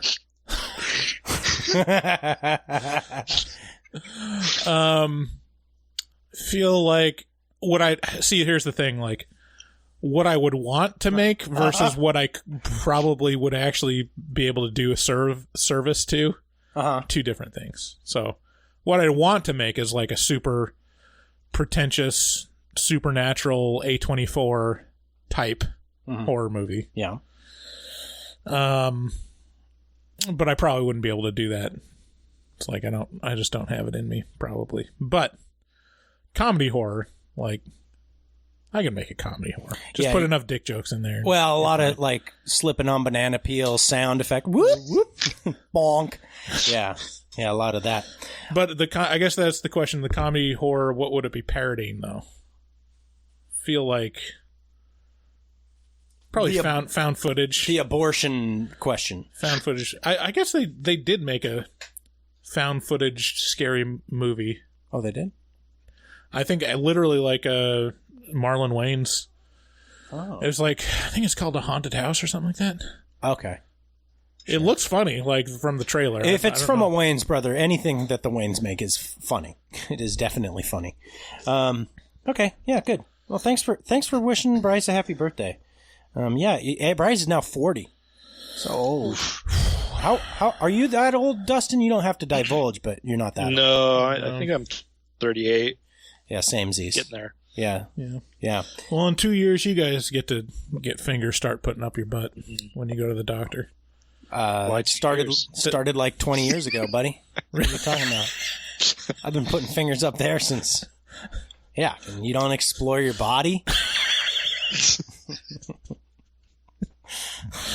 All right, I've been put in my place. Okay, next call. I'm super excited about this one. I hope he makes it through this, because this is my favorite caller. Okay. I'm unabashedly, I love Robert. Here he is. Oh, Robert. Hey, it's Robert the Farter. It's been a while. It has. I got worried. So I thought I'd just give my opinion on the bat and spear debate, it's always going to be bat. Bat. It's always going to be the wrong answer. I'm going to say. You always should take the spear. Yay! When you're going against zombies, the last thing you want to do is get bit. So you want the range. You want that range with the spear. Yes. You don't want a bat. Then you have to be close. Exactly. So, yeah, that's my argument. Robert's on your side. I was just gonna say, if you guys had to rate Gremlins, Ghoulies, and Critters, best to worst, how would you rate those? How would you rate them? Yeah. I would probably say... He's going. Gremlins, Critters, Ghoulies, because Gremlins is definitely the best out of them, and Ghoulies actually isn't that good, the first Ghoulies at least. If we're talking about the second Ghoulies is way better than the first Ghoulies, but anyways, I'll see you guys. Bye. I love Robert so much. I was a little worried. I thought I might have offended him the last time he called. I can't remember what I said, but I also love Robert. And especially now that he agrees with me on the spear versus bat debate. He buried the lead. He's like, I gotta go with bats is the wrong answer. Like, Robert, he knows how to play the crowd. He elucidated all the right points. You know, it's about reach, keeping zombies at bay. One more strong entry in Team Spear. Right.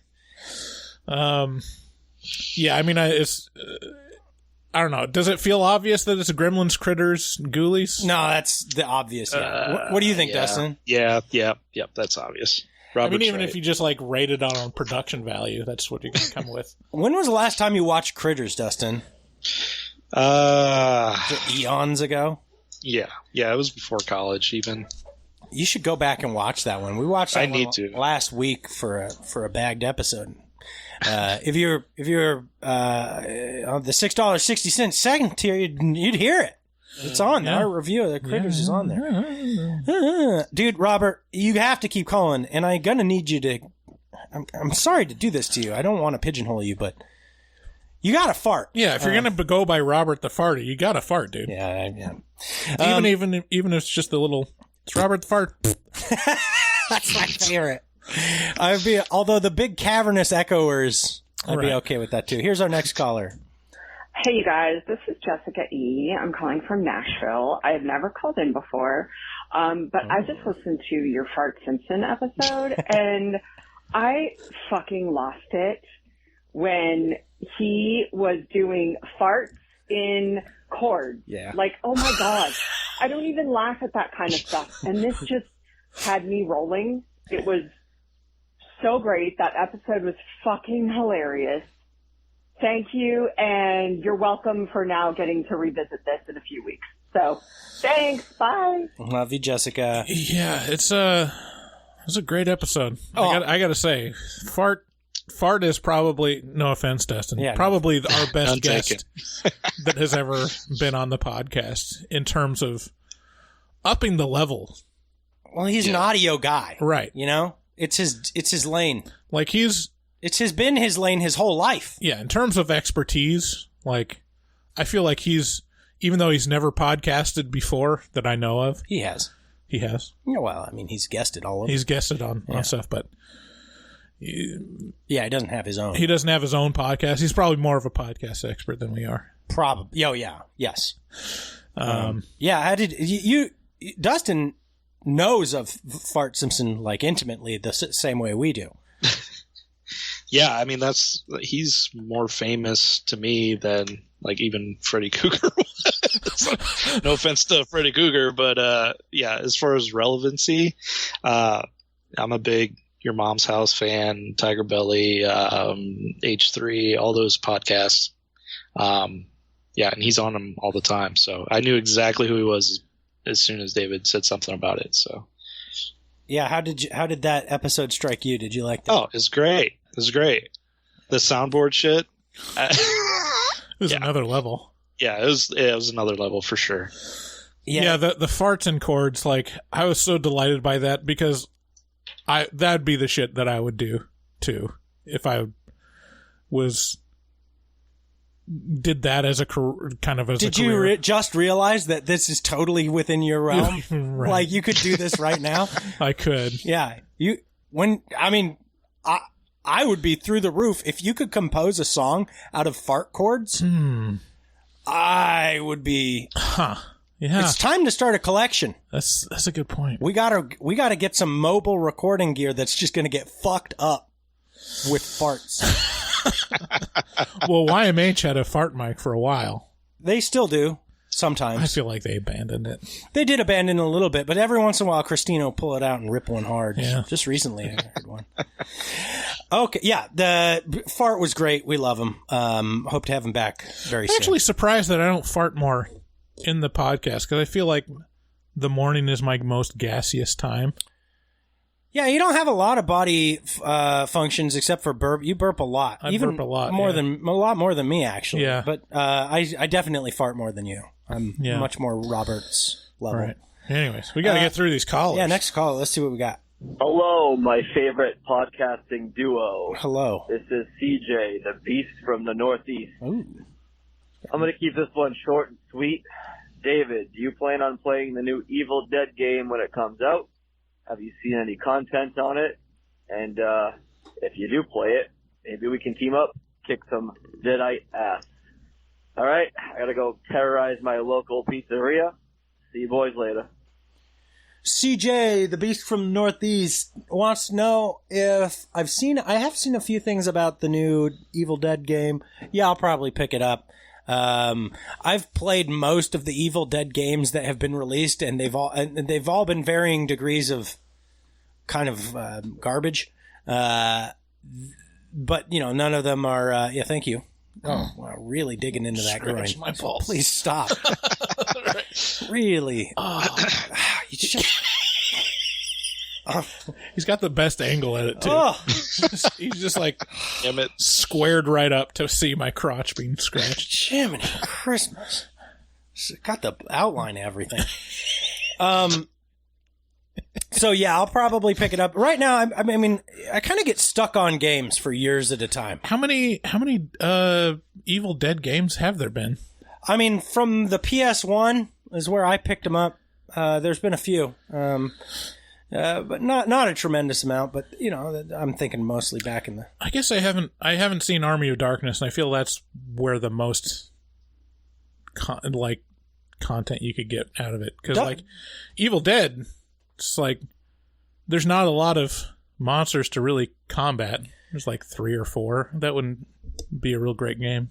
Oh, the Deadites. Yeah. Oh, yeah. You haven't seen Army of Darkness. Right. Okay. Yeah, that makes sense.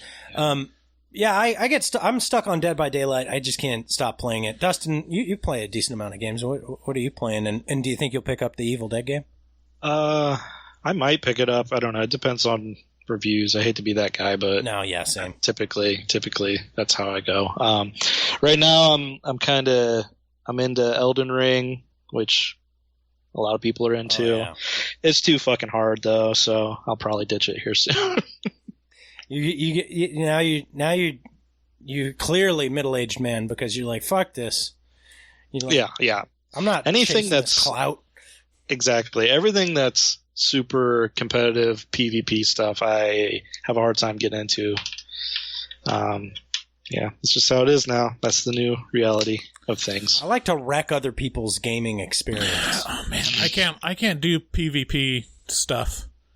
Like I even just played a friend at what was it? It's Call of Duty.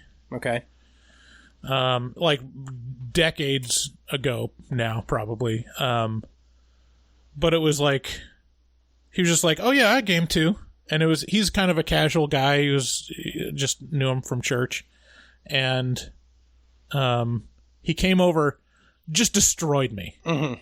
Just utterly, like I couldn't even aim the gun before he was like headshotting me. Mm-hmm. And he's like, he's not like an elite gamer. So if I went online, I can't imagine how bad of an experience that would be. Well, they have a way to kind of gauge that experience in a lot of games, which is like mixed matched rate. I feel like I'd be like results. I'd be matched up against like 7-year-olds exclusively. Yeah. No, there's definitely like 40-year-olds too. Right. It's like that is like that level of gaming hell is comprised of old dudes and young kids. Yeah, I gotta say, like, the ones that I did play a lot online was like Grand Theft Auto or like Red Dead Redemption, where the point isn't to murder everyone on screen, even though that's a pretty big part of it. You can just run away and go do other stuff. Yeah. So that's anyways. Yeah. Let's see our next caller. Thanks for calling, CJ. Hey, this is Scott from Louisiana. I am baked as shit, taking a shit. And I gotta ask, what's your guys' favorite stoner horror film? Alright, that's it. I love you guys. Love you too. And goodbye. Scott in Louisiana is baked, taking a poop, and he wants to know what our favorite stoner horror is. But Dustin, do you imbibe the devil's lettuce? I don't. I'm a good boy. I don't do that. But you're an artist. Is it legal? But I am an artist. Is it legal over there? No, it's still illegal. I gotcha. Are you winking? If it was legal, though, I would partake for sure. But I'm a good boy. But as far as a stoner movie goes, horror movie, I would say Idle Hands would be my favorite. Yeah, I'm the wrong. See, it just doesn't. I wouldn't even be able to identify stoner movies, stoner horror movies. Yeah, I mean, the only one that comes to mind is one that I recently tried to start and was so dumb that I had to stop watching it, which is the Friday the 13th remake in like 2009, where they're just smoking pot, they're just like, oh, we're having a fun time smoking the reefer, and there's like a shaggy dude, and I'm like, like it just feels so goofy. Oh, you know what it is? It's my favorite stoner horror movie is gonna be Ginger Dead Man versus Evil Bong. I was gonna say, you just watched that. How could it not be that? It's terrible, terrible, bad. But I gotta say, if you were high, it would be very funny. Yeah. I don't really have an answer for that. So there you go. Next caller.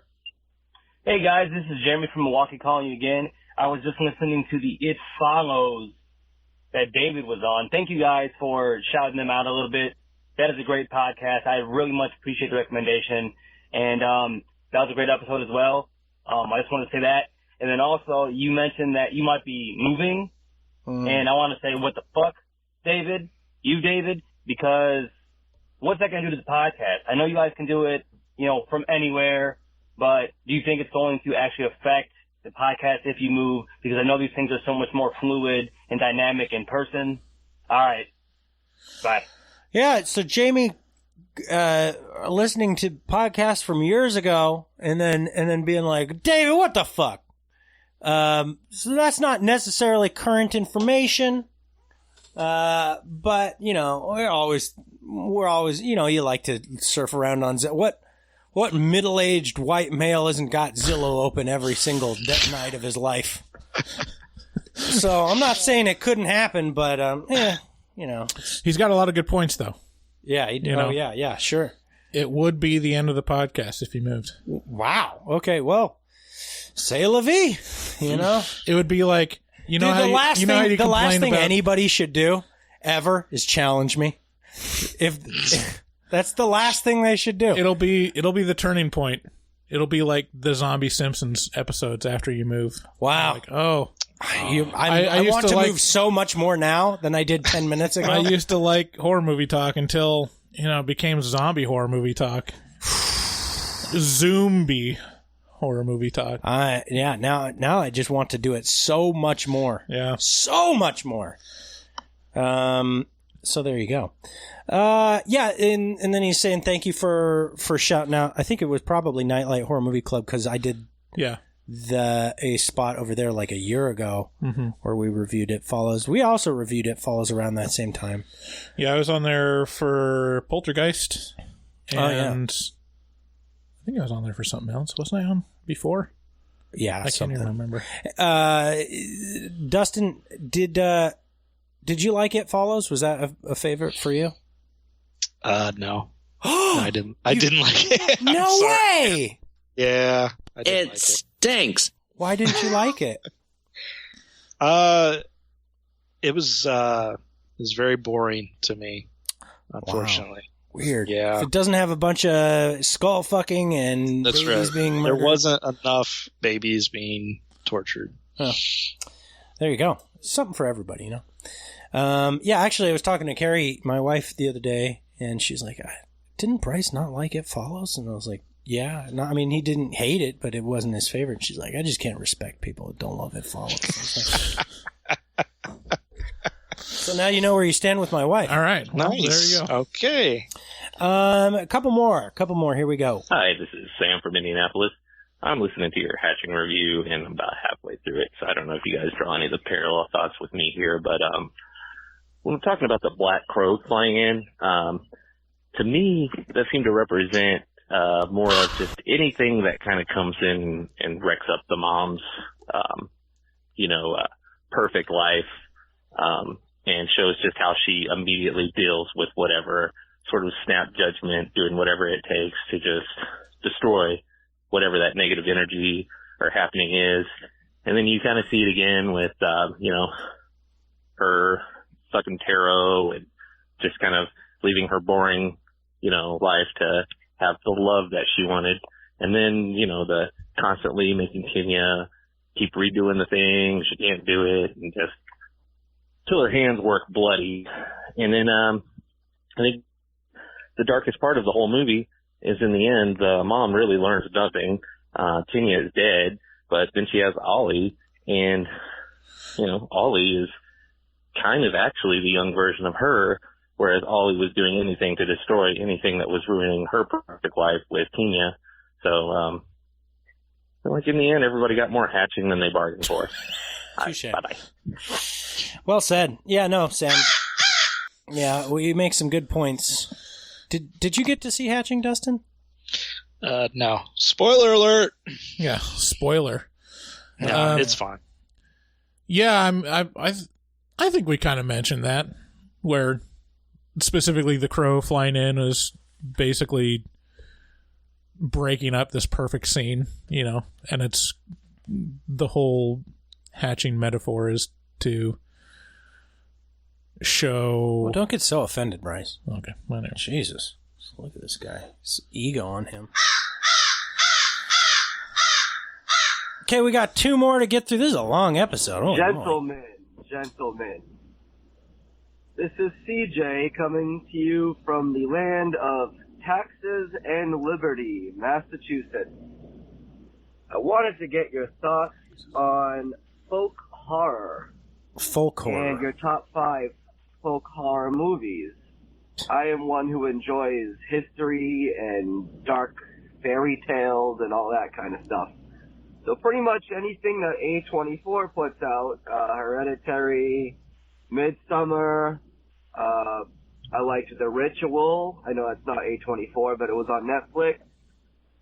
So anything like that. What are your top 5 folk horror movies get top for 5 me to watch? Enjoy your day.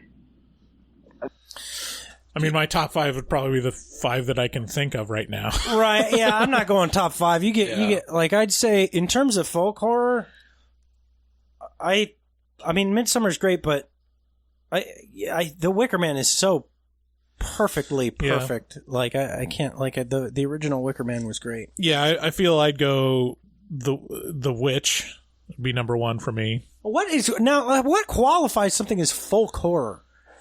Is it just a period piece? It's got folks in it. It's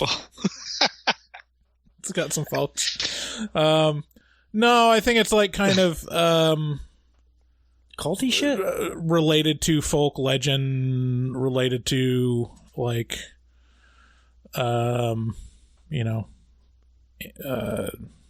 ancient religion type stuff. Here's the Wikipedia. Folk horror is a subgenre of horror film for cinema or television which uses elements of folklore to invoke fear in its audience. Okay. Yeah, so The Witch, The Wicker Man, definitely. For some reason, I wouldn't use Midsummer. Like, that doesn't seem... I guess it does. The Wailing was pretty great. Yeah. Definitely different. Yeah, I think my top is The Witch, though. Okay. What about you, Dustin?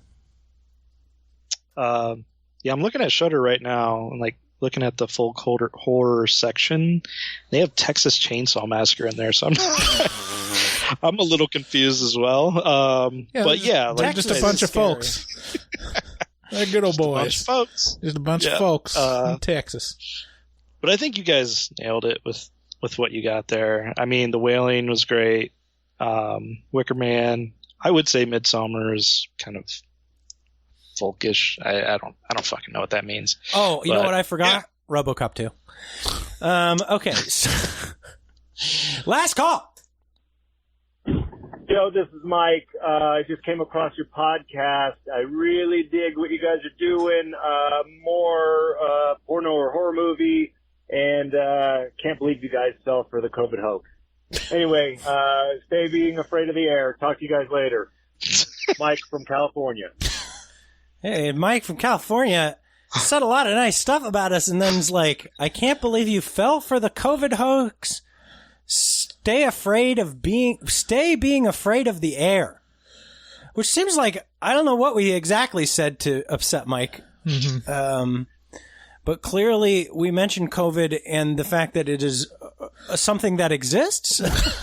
Well, I guess we mentioned we wore masks, or that. Oh, yeah. It was a thing going on. Yeah, it did happen. I'm not sure. That's what they want you to think, David. Boy, it's kind of apropos that that Mike makes an appearance on the Sadness episode. I got to say, like, it's hard to be. I don't know. I have just no energy around this. Yeah, it's hard to like have any energy around it at this point.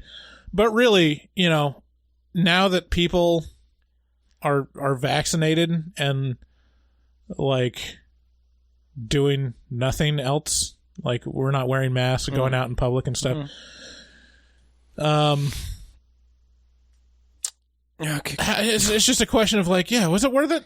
Yeah. I think it's a valid question to ask. I think it is too. Is it worth it to have to I get that. disrupt the entire economy and people's lives to save how many people? Oh, exactly? Billions.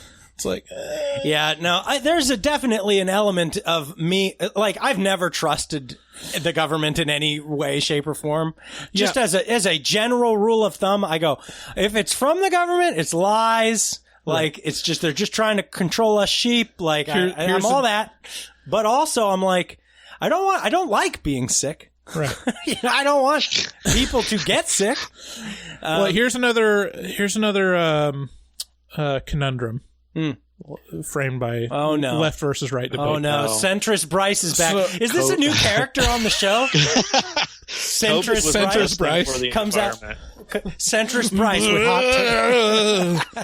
I think all sides are. Okay, so left versus right debate. Oh no, Centrist Bryce, no! Are the left pro or anti COVID restrictions? They are pro-COVID restrictions. Pro-COVID restrictions because it might kill people. Mm-hmm. What people? Alive people. Boomers. Right. So they're pro-boomer life. Right. So think of all...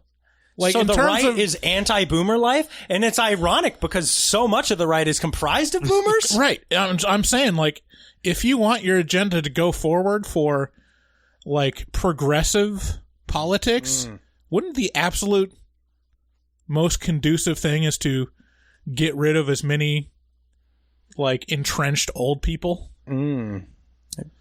Just saying, like, let's be consistent, people. Like, if you want progressive agenda, push the COVID onto old people because they're the ones that die. And all of a sudden, all these people that are like traditional values and like... What's that, Dustin? It's the best thing for the environment. That too. The more people that die, the better they are for the environment and healthcare. People. What a bunch of bastards. So there it is. Stay being afraid of the air, Bryce. And you too, Dustin. Continue being afraid of the air.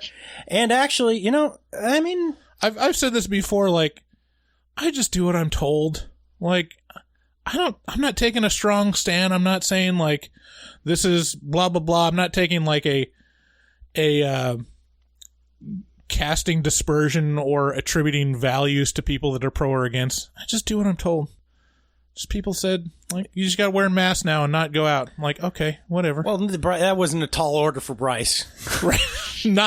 Didn't really disrupt my life too much. At all. It was like, oh, do the same thing I've been doing for like 2 years now? Okay. I'm done. This episode's too long. Okay, goodbye. Here, I'm going to play you out with Mike. Stay being afraid of the air. Talk to you guys later. Mike from California. Dustin, thanks for being on the show. We love everybody listening. HorrorMovieTalk.com, and check out Dustin at dgoble00 on Instagram. He is the best artist maybe in the entire world. So you check him out, and just anyway. Stay being afraid of the air. Talk to you guys later. Mike from California. Mike from California. All right. See you, everybody. Bye. Bye.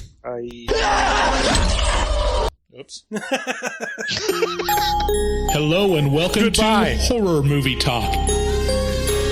An opinionated and accidentally funny horror movie review show. Go, go, go, go, go, go, go, go, go, go.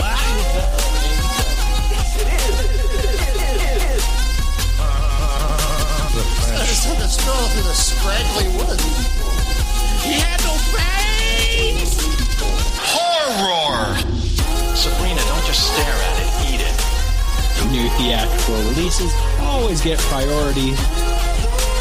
But we also review older horror movies, both good and horrible.